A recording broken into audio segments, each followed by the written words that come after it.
All right. Thank you, Vicki. Hi, everybody. Wait a minute. I came all the way from Udlow. I expected it. Hi, everybody. Doesn't that feel good? I know you guys hear my accent. I'm from East Brisbane. It's over by the Gabba there. People hear the American accent. They think I'm a motivational speaker. I'm not actually a motivational speaker. I'm one of the top success coaches on the planet. Motivation, you go to a conference, you get all pumped up, you get all G'd up, whee, you're bouncing off the ceiling, and then you go home and you deflate. Nothing actually really changes. I teach real strategies, real skills and tools, and when you put them into action, you're gonna get real long-lasting results. How many people here would like some better results in your life? Say yes. How many people came today because Dr. Phil's not on? You had nothing better to do with your time? Thanks, great. So we're gonna work on some real strategies today, skills and tools. Before we get going, I'll share with you a few of my credentials very quickly. It's not to impress you, it's to impress upon you that when you put into action what I'm gonna teach you today at the level of results you can produce. One of those is that I used to be an actor in Hollywood. I've done 38 motion pictures. I've worked with John Travolta, Sylvester Stallone, Chuck Norris, Russell Crowe, Charlie Sheen. I don't think we brag too much about that one anymore. But anyways, you probably have seen me before. I used to play bad guys. I would not recommend pissing me off today. I might snap. But anyways, one of my other credentials is that I am a world record holder. I'm the world record holder for the longest firewalk in history. I did 81 meters of 600-degree cold in my bare feet. The original record was 15.4 meters. I did 81. Basically, I was walking, I tripped, and quadrupled the world record. People want to know, why would you firewalk? Well, I've taken tens of thousands of people firewalking safely. My mom, I've taken her firewalking. My wife, 6-year-old kids, paraplegics on their hands, people from all walks of life. And I gotta tell you, as a firewalk instructor, there's two people you wanna make sure never to burn. One is your mom, one is your wife, because they will make you pay forever. Your wife says, that's it, you're not getting any more, and your mom says, I can take you off the planet and make another one just like you. So, but firewalking, it's really a metaphor for what you think is impossible isn't. You got 600 degrees searing hot coals in front of you, you say that's impossible, I'm gonna get hurt. You make it to the other side, there's no pain, there's no damage. You look behind you and say, man, if I can do that I thought was impossible, what else have I been telling myself is impossible that's been holding me back? And so it's, I'll share with you the next credential is that I'm also the success coach that took your women's Australian Olympic beach volleyball team to win gold medals at the Sydney 2000 Olympics. Gentlemen, a very tough job. Two good-looking women in bikinis. We worked on beaches around the world and they paid me for it. Anybody want my job? Yeah, the funny thing is when I met the girls, they were bronze medal winners from the '96 Atlanta Olympics. I was giving a seminar in Brisbane. I didn't know that Natalie Cook, one of the bronze medalists, was in the audience that day. And I started going on about who here remembers the person who stands on the third box at the Olympics? Anybody ever rush out to buy your book thinking, oh gee, how'd you get third? Yeah. Anyways, program's over. A woman walks up to me. She says, hi, how are you? And I said, I'm fine. How are you? And she said, I was on the third box at the Olympics.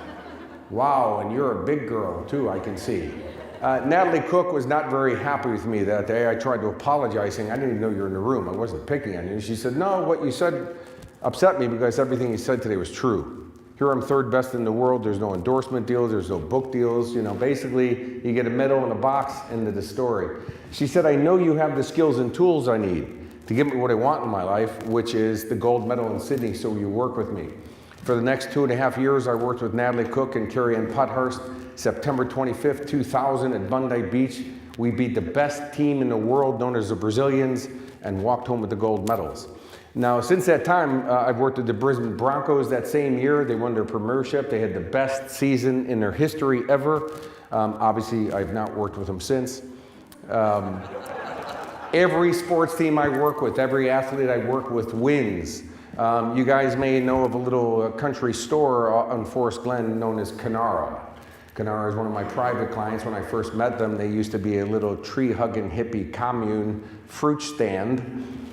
It's okay, I'm not insulting them. They were like just a little kind of fruit stand, really struggling to stay alive. Before we sold at the beginning of the year to another company, I brought them up to $22 million a year and 14% profit. Now, the reason I'm sharing this stuff with you guys is because it's obviously not about me. It's about a formula. It's about a formula for success. See, because all I got to do is teach the formula and get you to do the formula, and all of a sudden you're guaranteed the results as well. And people say, how is it that all the sports teams you work with, all the athletes that you work with all win? By the way, I don't even know the sport most of the time. Like, I look terrible in a bikini playing beach volleyball. Football, in my language, goes forward. Football in Australia goes backwards, right? In gridiron, we have blockers. In rugby, that's a penalty. When the ball hits the ground in gridiron, the play's over. When the ball hits the ground in rugby, it's just getting going. So I don't even know the sport. So how do I get people to win? Well, the answer is I get them to master that.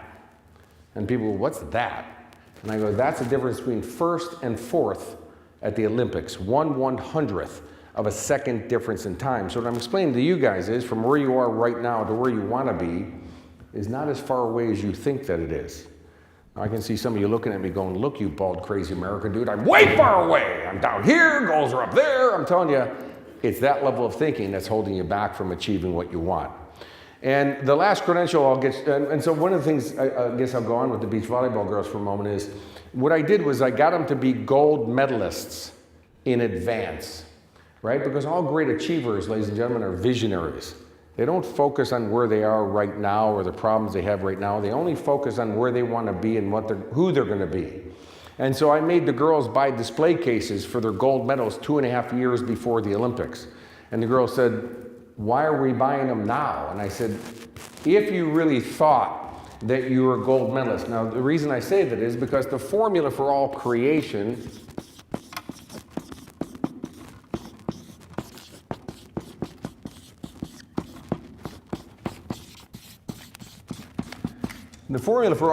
is thoughts that get turned into actions produce results, right? Everything. So the chair you're sitting on, the table you're sitting at, the phone you have, the clothes, the building, the city, somebody had to have the idea for it first. The idea got put into action, that produces the result. Make sense? I'm sorry. Does that make sense? Awesome, right? And so the thing is that the most powerful thought, see now, right away, we're going right to pay dirt right now. The most powerful thought you can have is this. It's who you say you are. It's called your identity. And whoever you say you are, well, that's going to create your beliefs. It's your beliefs that become your behaviors. It's behaviors that are shown through your actions, and your actions produce the result. So I am a gold medalist. I am a gold medalist. I am a gold medalist. And the girl said, well, we'll buy the gold medals. We'll buy the display cases right after we win. Now you're saying if, right? As you see, there's a little difference between those two things, but the results are dynamic, right? Just a little bit, see? And so anyways, only gold was allowed in those cases. So Natalie bought borrowed gold medals from other people, gold jewelry. She bought a gold car, gold phone, gold toothbrush. She even used Palmolive gold soap. This is a true story, right? Natalie had a gold medal on her mirror with a green ribbon, so as she brushed her teeth, it was as a gold medalist. I made them practice the national anthem, practicing getting their medals on the podium, waving to the audience. Well, as we won the gold medals, right now we were 5 points behind at match point. That means we're 1 point away from losing against a team that had beaten us 16 out of 17 times leading up to the Olympics. See, right there, most people could say, oh, shoot, it's over. They quit even before the finish line. But not my girls. My girls said, we're gold medalists. This is just part of the game. Let's turn it on. So the girls got 10,000 people on their feet, and they're cheering, oi, oi, oi. And the place is going ballistic right then. And you could see the looks on the Brazilians' faces saying, why does it feel like we're not winning just yet? Point by point, we took it away from them 2 matches in a row, walked home with the gold medals. The girls get the gold medals around their neck. They're waving on the podium. Right? They got this strange look on their face. And I asked them about it in the dressing room afterwards. I said, girls, you had this peculiar look on your face when you were waving to the audience. What was going on? They said, Kurek, it was just like we remembered it. See, because They lived it over and over and over again in their visualization of being a visionary. Seeing yourself as that person, seeing yourself as that person. Don't talk about where you are right now. Don't talk about your problems. Focus on where you want to be, who you're going to be, and you start moving to that. So let's go into some easy stuff here, right? So in order to have the results,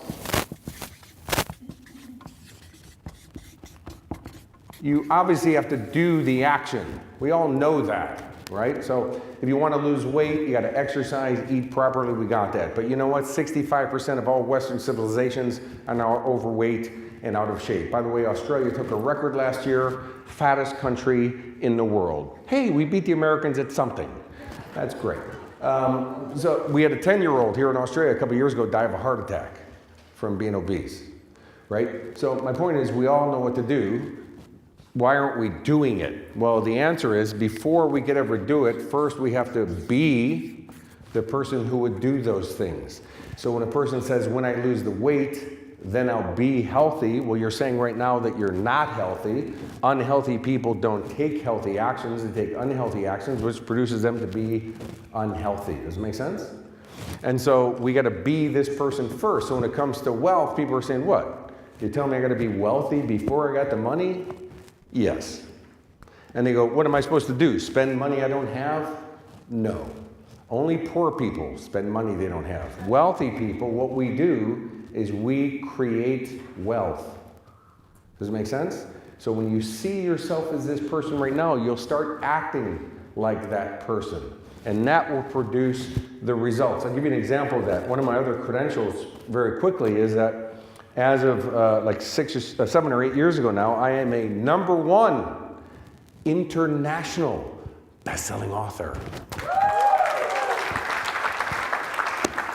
This is a big deal for me because I tried to write 2 other books before How Would Love Respond and quit because I had no idea what I was doing. I wrote myself into a corner, didn't even know how to finish the books.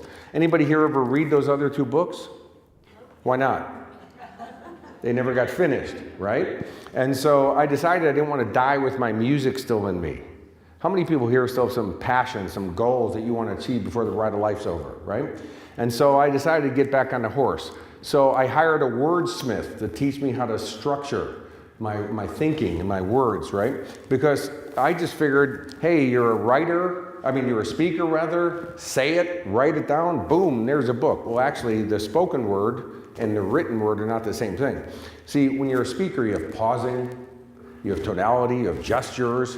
As an author, you can't leave a long blank space and say that's a dramatic pause. Your editor goes, shh, you're an idiot, right? I thought the book was going to take me 3 or 4 months to write. 4 years later, 4 years it takes me to get my book out. Then within 4 hours of release, it takes #1 on Amazon.com, Barnes & Noble's. I had 15 bestsellers list. My father, when I got a publisher and agent, cried. I called him up and said, why? And he said, I didn't think you could read, let alone write. So what I'm telling you guys is it's not my natural talent, right? But first, for 4 years, I am an international best-selling author. I am an international best-selling author.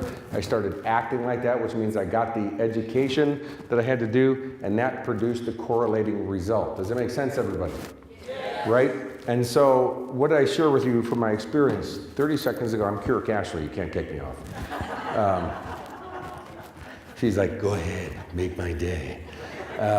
It's okay. So the thing, guys, is that start identifying yourself right now. What I'd recommend that you do during the next break, because I know you get a little debrief break, is come up with a couple identities for yourself. I am, and say who you want to be, but you got to say it in the present tense as if it is who you are right now. Does it make sense? Now, let me ask you one last question before I go, and that is, how many people here believe in your heart and soul that you're a very good person? Say yes. So if a good friend of yours lent you a car, a really nice car, a BMW, Ferrari, Mercedes-Benz, and asked you to take care of it, how many people here would make the attempt to give it back to them in the same shape, if not better than it was given to you? How many people do it?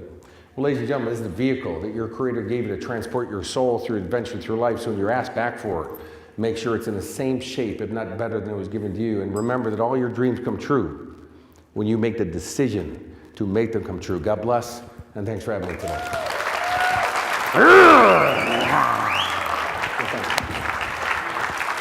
Thank you.